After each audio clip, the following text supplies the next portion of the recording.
Primera de Reyes, capítulo 3, vamos a leer el versículo 5 y el versículo 9. Primera de Reyes 3, versículo 5 dice: y se le apareció Jehová a Salomón en Gabaón una noche en sueños. Y le dijo Dios: pide lo que quieras que yo te dé. Ay, ay, ay. Pide lo que quieras, que yo te lo voy a dar.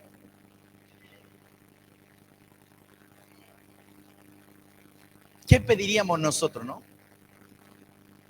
Dice la Biblia que Salomón estaba durmiendo y se le apareció Dios en el sueño.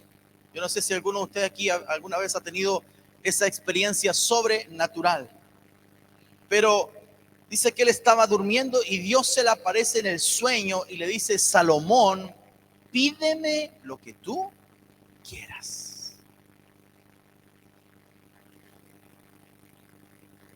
Pídeme lo que tú quieras, que yo te lo voy a dar. Entonces uno tiene que hacerse la pregunta: ¿qué me falta a mí? ¿No? Yo decía el día jueves, uno tiene que hacerse la pregunta: ¿qué me falta? Si Dios me hiciera esta pregunta: pídeme lo que quieres, ¿qué te hace falta? ¿Qué responderíamos nosotros a esa pregunta de parte del Señor?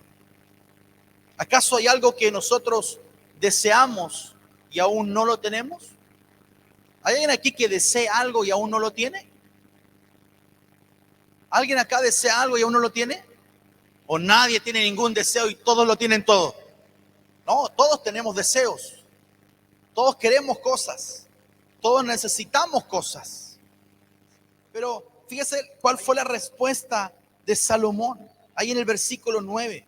Dice que Salomón responde: dale pues a tu siervo corazón entendido para juzgar a tu pueblo y para discernir entre lo bueno y lo malo, porque ¿quién podrá gobernar tu pueblo tan grande? Miren lo que le dice Salomón al Señor. Dios le está diciendo: pídeme lo que tú quieres. Y él dice: dame un corazón entendido. Dame un corazón sabio. Dame sabiduría. Dame, dice, la capacidad para discernir entre lo bueno y lo malo. ¿Cuántos me van siguiendo con esto? Mire, yo me puse a investigar y revisé otras versiones de este versículo. Versículo 9 en la Nueva Versión Internacional dice: yo te ruego que le des a tu siervo discernimiento para gobernar a tu pueblo y para distinguir entre el bien y el mal. La TLA dice: dame sabiduría para que puedas saber lo que está bien y lo que está mal. La versión Nueva Traducción Viviente dice: dame un corazón comprensivo para que pueda gobernar a tu pueblo y sepa la diferencia entre el bien y el mal. Y así podríamos seguir. Básicamente lo que está diciendo la Biblia en este pasaje es: dame sabiduría. Dame la capacidad de poder tomar buenas decisiones. El pastor la semana pasada nos predicaba acerca del valle de la decisión. ¿Cuántos se acuerdan de esa palabra? Amén. Y él hablaba acerca de lo importante que es tomar buenas decisiones, porque toda decisión va a traer una consecuencia, ¿no? Es lo que los físicos le llaman la causa y el efecto. Toda acción, dicen los físicos, provoca una reacción. Y entonces yo tengo que darme cuenta que lo que hoy día yo tengo, lo que hoy día yo estoy viviendo es la reacción de las acciones que tomé o que no tomé en el pasado. ¿Cuántos me van siguiendo? Y cada decisión que nosotros tomamos en la vida va a producir algo. Si alguien aquí, por ejemplo, ha estudiado economía o ha estudiado administración de empresa, se conoce este proceso como el árbol de las decisiones. Y los expertos van diciendo: cada decisión que toma la empresa, cada decisión que toma la industria va a producir algo. Las decisiones políticas producen algo, las decisiones en política monetaria producen algo. Lo que está ocurriendo allá entre Rusia y Ucrania genera una reacción a nivel mundial y por eso es que ha subido el aceite y por eso es que ha subido el pan. Y dice, pero ¿qué tengo que ver yo con la guerra de que a miles de kilómetros allá? Porque todo es acción y reacción. Entonces todo lo que yo decido va a generar algo y lo que no decido también va a generar algo. Entonces es importante que no solamente entendamos lo que decía el pastor la semana pasada, lo importante de las decisiones, sino además, añadiendo a eso, que sepamos tomar buenas decisiones. ¿Estamos acá o no? Cuando Salomón se encuentra en este predicamento, yo quiero que entienda un poquito el contexto. Salomón había asumido el reino que heredó de su padre David. Entonces, cuando Salomón asume el trono, asume la responsabilidad, no era gobernar un poquito de gente, no era un poquito de ciudades, eran muchas ciudades, era mucha gente y era una tarea muy grande para él. Y además, él era extremadamente joven. Según la historia, Salomón estaba entre los 20 y 25 años. Muy joven. Y entonces él dice, Señor, a mí dame un corazón entendido, porque quiero tomar buenas decisiones. ¿Cuántos de los que están aquí en esta sala pueden decir lo mismo en esta mañana? Señor, yo quiero tomar buenas decisiones. ¿Cuántos dicen, Señor, yo quiero tomar buenas decisiones?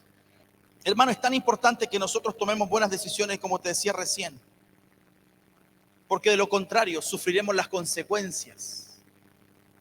De lo contrario, cosecharemos aquello que sembramos mal. Yo le pongo nuevamente el ejemplo, ¿no? Si yo no cuido mi cuerpo, si yo todo el tiempo estoy comiendo comida basura, comida chatarra, todo el tiempo estoy comiendo grasas saturadas, alimentos altos en sal, altos en sodio, si estoy todo el tiempo comiendo alimentos procesados y no como alimentos que realmente enriquezcan y nutran mi cuerpo, voy a cosechar como resultado una salud deplorable. Y esto incluso va más allá del aspecto físico, porque algunos pueden decir, bueno, yo estoy flaco y no tengo ningún problema. Pero hay gente que es delgada y tiene alto el colesterol, tiene alto los triglicéridos, tiene problemas con la diabetes. No tiene nada que ver con el aspecto físico ni con la obesidad. Va mucho más allá de eso. Eso es una mala decisión. Si usted, por ejemplo, toma malas decisiones a la hora de administrar su dinero, y usted simplemente está pensando en la gratificación instantánea y no piensa en el futuro, usted seguramente va a llevar una vida pobre y miserable económicamente hablando. Aquellas personas que son capaces de sacrificar el placer instantáneo versus la felicidad posterior son personas más sabias que el resto. Y cuando yo estaba estudiando esto, ¿no? Y veía la palabra, y veo, por ejemplo, lo que dice Santiago capítulo 1, versículo 4. Quiero que me acompañe, por favor, ahí en su Biblia.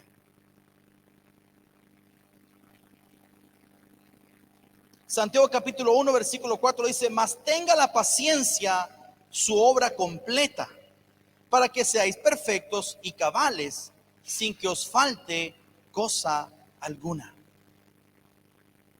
Mira lo que dice el apóstol Santiago. Dice que una de las señales de la madurez espiritual es que esa persona aprende a tener paciencia. No escuché ningún amén, pero bueno. Te lo voy a decir de nuevo. Una de las señales de una persona madura espiritualmente es que esa persona tiene paciencia. Ha desarrollado paciencia.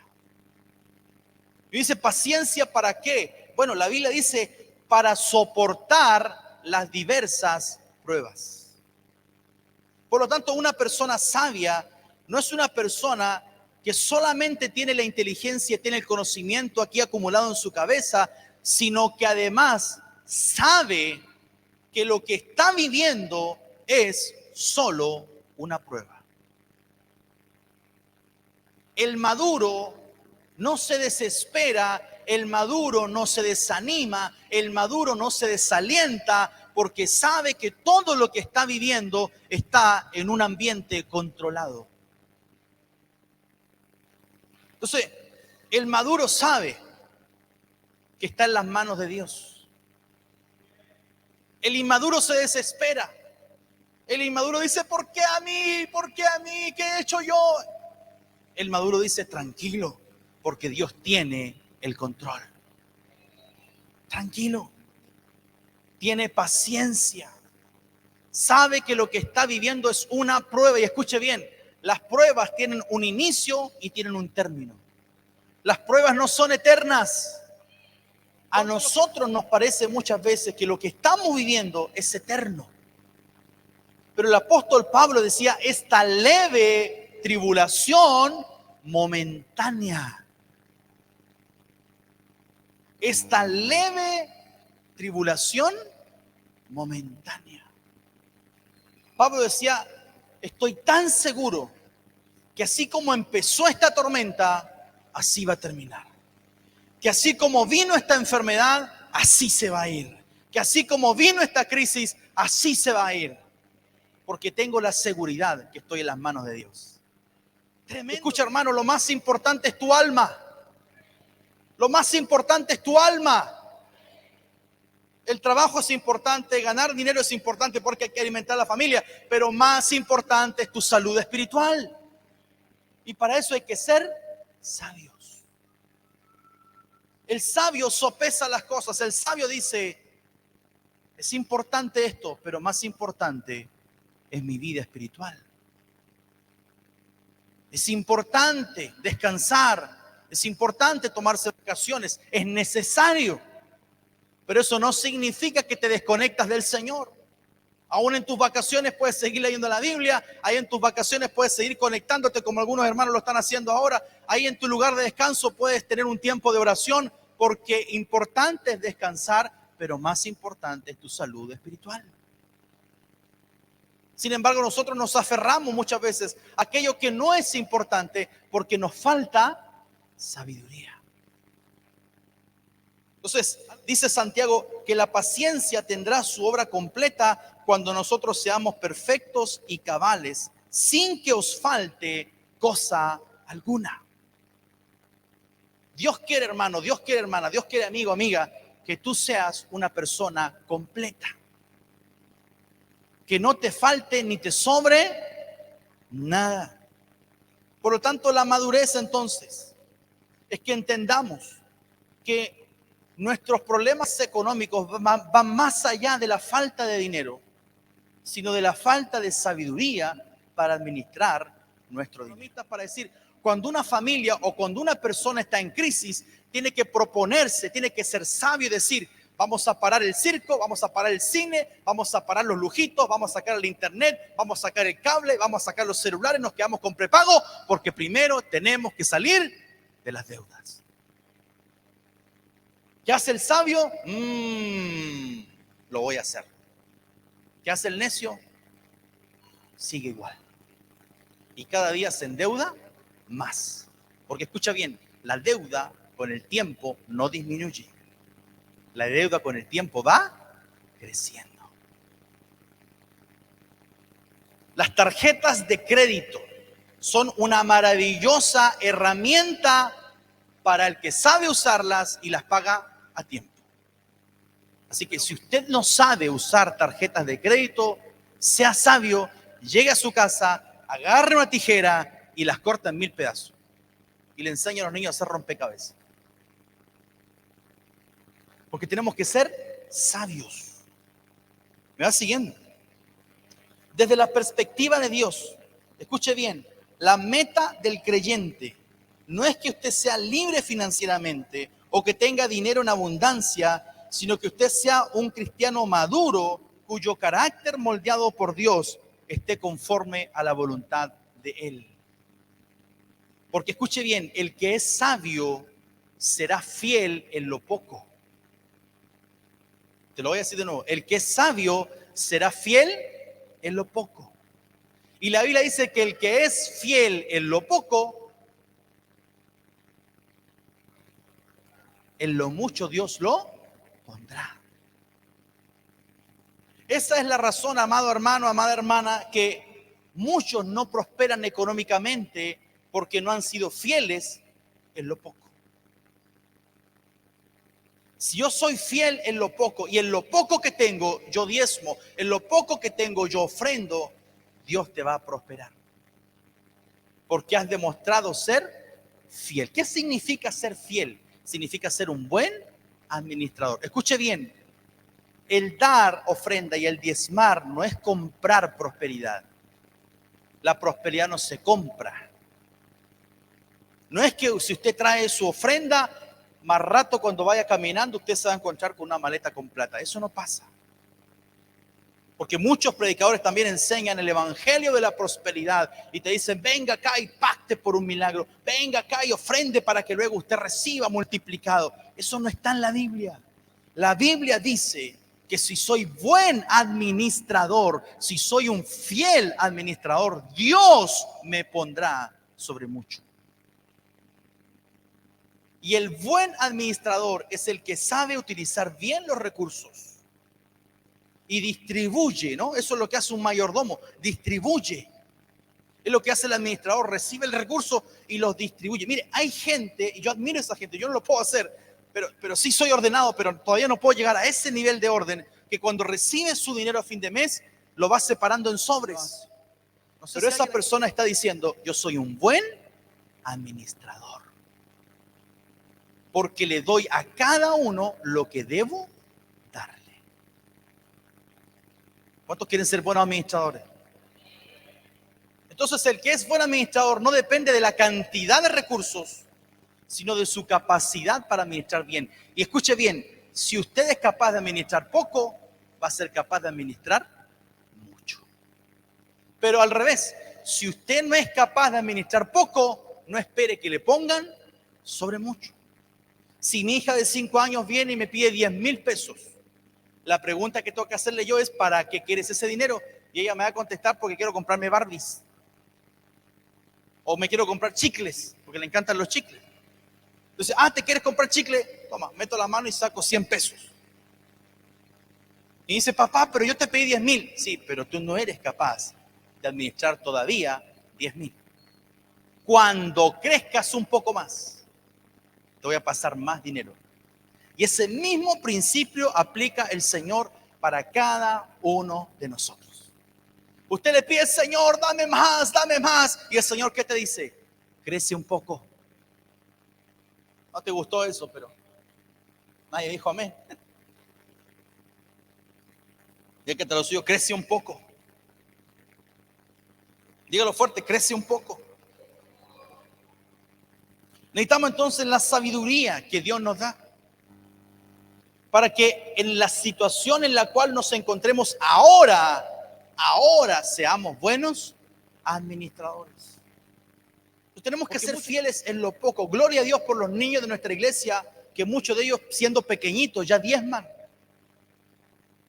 Pero escuche bien, no solamente tenemos que enseñarles a diezmar, tenemos que también enseñarles a administrar el otro 90%.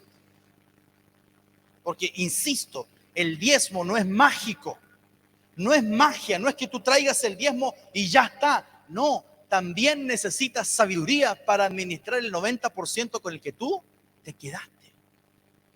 Porque si traes tu diezmo, pero eres mal administrador, aún seguirás estando siempre en lo poco. Esto no es magia, hermanos. Esto se llama principio bíblico. Diga conmigo, el diezmo es un principio. Esto no es magia. Necesitamos entonces la sabiduría. ¿Y qué dice Santiago 1, versículo 5? Santiago 1:5, ¿qué dice? ¿Lo tiene en la pantalla ahí? Dice, y si alguno de vosotros tiene falta de sabiduría, pídala a Dios, el cual da a todos abundantemente y sin reproche, y les será dada. Santiago entonces nos anima a madurar en Cristo. Y un creyente maduro analiza su vida para considerar qué áreas de su vida necesitan ser transformadas. Mire qué interesante, esto lo anoté yo ahí. Un creyente maduro analiza su vida para considerar qué áreas necesitan ser transformadas. ¿Qué hace el maduro entonces? Se autoanaliza. Y dice, a ver, me voy a hacer un autoexamen. ¿Cómo estoy en mi área sentimental, por ejemplo? ¿Cómo estoy en el área de mis emociones? ¿Cómo estoy en el área de mis finanzas? ¿Cómo estoy en el área de mi relación matrimonial, los que están casados? ¿Cómo estoy en el tema de la soltería? ¿Cómo estoy en el tema, qué sé yo, de la crianza de los hijos, los que son padres? Yo tengo que autoanalizarme. ¿Lo estaré haciendo bien? ¿Estoy siendo un buen esposo? No sé cuántos de los que están aquí, varones casados, se han hecho esta pregunta, ¿no? ¿Estoy siendo el esposo que mi esposa necesita? ¿O soy, como dice un escritor por ahí, perdone la expresión, pero hay un escritor que dice que muchas veces nosotros somos unos cerdos egoístas, que solamente estamos pensando en nuestra autogratificación y no nos damos cuenta que herimos en el camino a nuestras esposas? Si eres casada, ¿estás siendo una buena esposa conforme a lo que la palabra de Dios dice?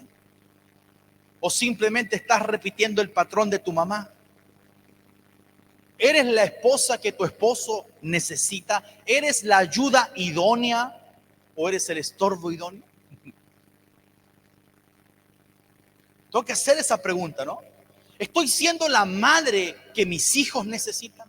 Y escucha bien, estas preguntas no es para que te sientas culposo o culposa, porque muchos dicen, ay, sí, yo no doy la nota, yo no sirvo para nada. No, no, es para que analices qué áreas tienes que mejorar, porque hay gente que, producto de su corazón herido, son muy culposos y cuando se hacen estas preguntas terminan hundidos en el rechazo, en la culpa y dicen, yo no sirvo para nada.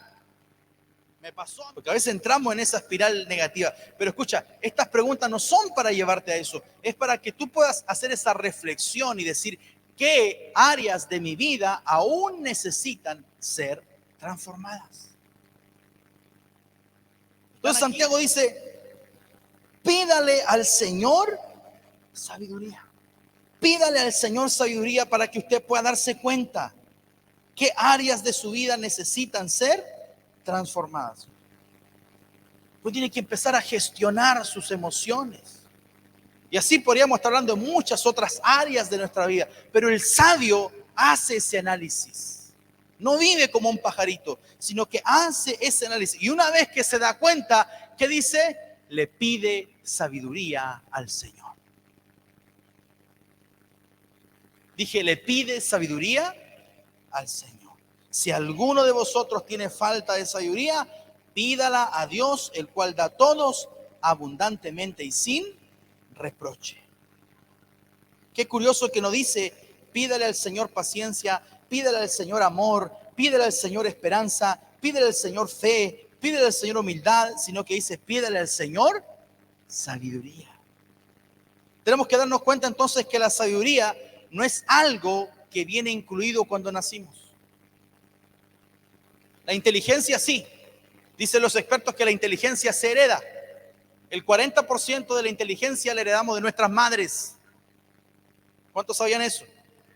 Así que, varón, si tu hijo es inteligente, no es gracias a ti, es gracias a tu esposa. No escuché ninguna mujer diciendo amén, pero bueno. El 40% de la inteligencia se hereda, el resto se adquiere durante la vida. Entonces, la sabiduría no es algo con lo que nacemos y por eso el Señor dice que tenemos que pedirla. Quiero terminar con esto. Fue la falta de sabiduría la que nos hizo tomar decisiones incorrectas en el pasado. ¿Sí o no? Fue la falta de sabiduría. ¿Sabe que muchas personas llegan al médico demasiado tarde? ¿Sabía eso? Muchas personas van al doctor cuando es demasiado tarde. Le faltó sabiduría y tomó una decisión incorrecta.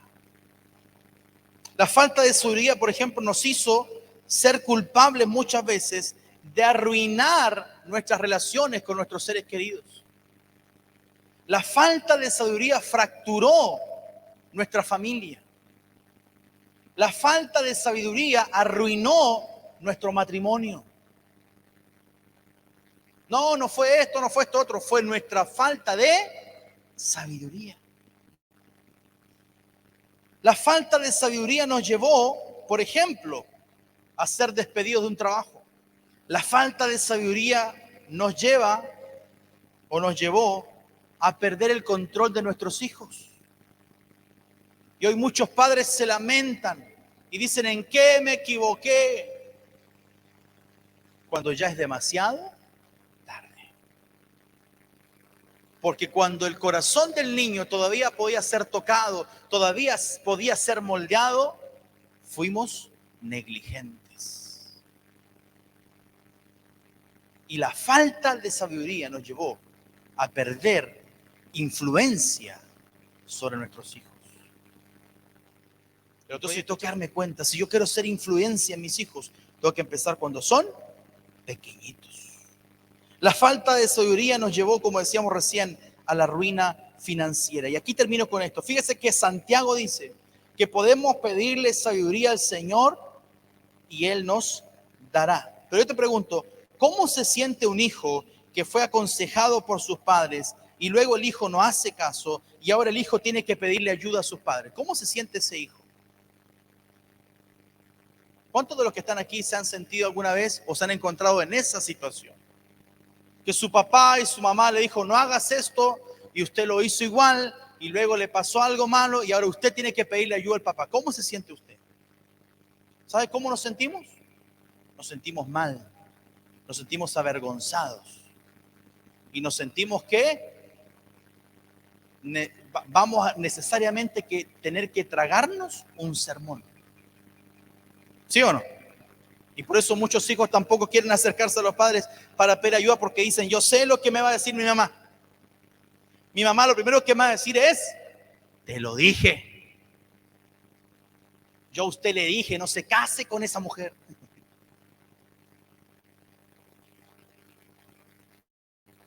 Yo a usted le dije, no se case con ese hombre. Yo a usted le dije, no invierta en ese negocio. Yo a usted le dije, ella dice, yo te lo dije. Entonces uno dice, no. Yo no quiero que cuando me acerco a pedir ayuda me estén dando un sermón. Mire qué lindo es el Señor. Dice que cuando nos acercamos a Él y le pedimos sabiduría, dice que Él nos da abundantemente y sin reproche. ¡Wow! Cuando yo me acerco a Dios y le pido sabiduría, Él no me recrimina por lo mal que yo lo he hecho hasta ahora. Dice que Él nos da abundantemente y sin reproche. Dios no está esperando que te acerques para darte un palo. Pero escucha bien, nuestro Padre de amor dice, acércate a mí, yo no te voy a reprochar. Jesús vino a la tierra a decirnos, arrepiéntanse, porque el reino de los cielos está cerca. Acércate al Señor, acércate a Jesús, porque Él es la fuente de sabiduría. Termino con lo siguiente, dice la Biblia que el principio de la sabiduría es el temor al Señor. Lo primero que tú necesitas para ser sabio es tener a Jesús en el corazón. Es poder decirle al Señor todos los días, tú eres mi Rey, tú eres mi Señor, yo te necesito. Escucha, Dios no nos necesita, somos nosotros los que necesitamos al Señor. ¿Me va entendiendo? Dios sin mí sigue siendo Dios, pero yo sin Dios, yo no soy nada. Yo necesito ese Dios de amor, yo necesito ese Dios de gracia, yo necesito esa sabiduría que el Señor da. Esa sabiduría que no solamente consiste en conocimiento, que no solamente consiste en inteligencia, sino el poder utilizar el conocimiento para aplicarlo a nuestra vida todos los días. Yo le decía el día jueves, una persona que tiene inteligencia, pero no tiene sabiduría, es una contradicción. Es como un médico broncopulmonar fumando. Dice, pero ¿cómo? A veces confundimos la inteligencia con el conocimiento bíblico. Decimos, ese hermano se sabe todos los libros de la Biblia, esa hermana de ahí se sabe toda la historia, esa hermana de ahí predica muy lindo. Tú puedes predicar muy lindo, puedes saber mucho de la Biblia, pero si no tienes sabiduría, vas a cometer los mismos errores que siempre has cometido. Y vas a seguir tomando malas decisiones. Yo te quiero llevar en esta mañana que hagas esa reflexión. Y que puedas decir en esta mañana, Señor, yo necesito esa sabiduría. Proverbios, no seamos necios, seamos sabios. ¿Y cómo nos volvemos sabios? Pasando tiempo con el Señor. ¿Cómo nos volvemos sabios? Pidiéndole sabiduría al Señor. ¿Cómo nos volvemos sabios? Reconociendo nuestra falta de sabiduría. Muchas veces somos tan autosuficientes que no pedimos ayuda. Si usted está pasando un momento difícil, pida ayuda. Si usted está pasando un momento de desaliento espiritual, pida ayuda. Si usted está pasando un momento de crisis de fe, que todos en algún momento lo vivimos, pida ayuda. Acérquese a su líder, acérquese a su pastor, diga, pastor, no sé qué me está pasando, pero estoy desanimado, estoy desanimada, necesito ayuda. Que no te pase como aquellas personas que llegan demasiado tarde al doctor. Y el doctor le dice, ya no hay nada que hacer. Que eso no te pase en tu salud espiritual. Que no llegues a un punto en el cual tu corazón esté tan frío que tú digas, ya no quiero nada con Dios. Te aseguro que si estás aquí en esta mañana es porque aún quieres algo con Dios. Y escucha bien, Dios quiere algo contigo. Pero no dejes que ese delgado hilo se rompa. Acércate al Señor. Acércate a su corazón. Acércate a su presencia y dile, yo necesito tu ayuda. Yo necesito, y Dios pondrá las personas indicadas en tu camino, si es que ya no las ha puesto, para que te fortalezcan, para que te animen, para que te empujen si es necesario, pero para eso tú tienes que pedir ayuda. El necio dice, bueno, si alguien me quiere ayudar, que venga a mi casa a buscarme.